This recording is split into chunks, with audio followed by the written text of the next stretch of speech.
Okay? Ready? Smile you! Ate, wait lang. Mamaya ka na sumama. Siya muna mag-isa. Please. Sorry.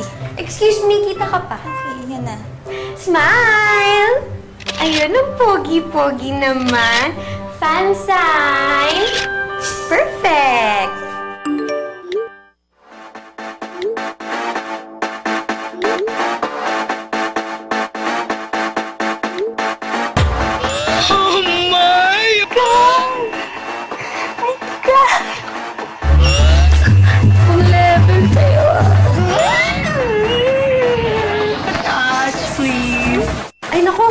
More pa daw, sabi ng friends ko.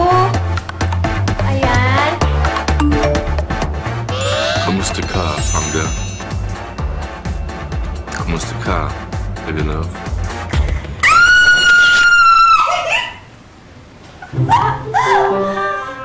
Si Papa Harry! Oh, kachat ko. Huwag mo ko i-judge. Diyan ka lang. Papa Harry! Ate!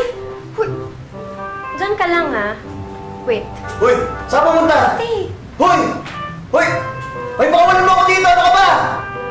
Hoy!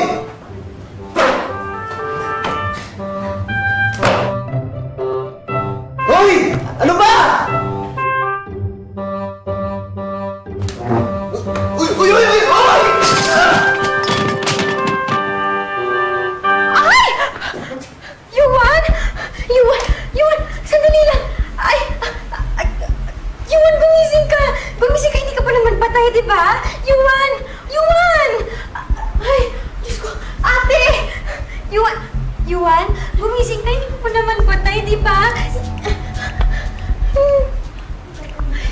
Ano gagawin ko? Sino pwede ko tawagan?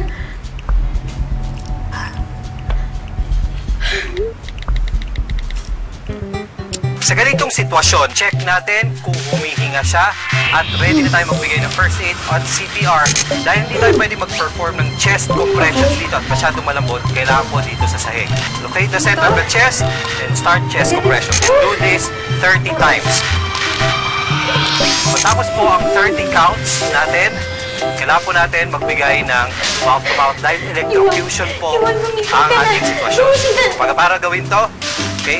Itingala ang pasyente, pinutin ang ilong, okay? Buksan ang bibig at bigyan ng 2 breaths. At ulitin po ang chest compression. Okay. Kaya ko to.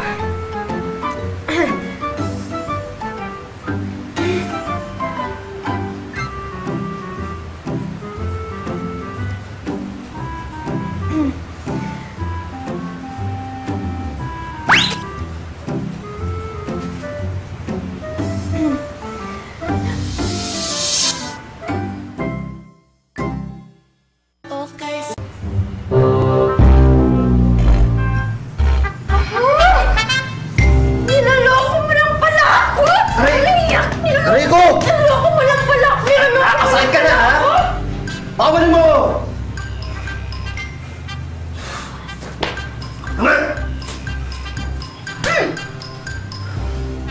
Ayan.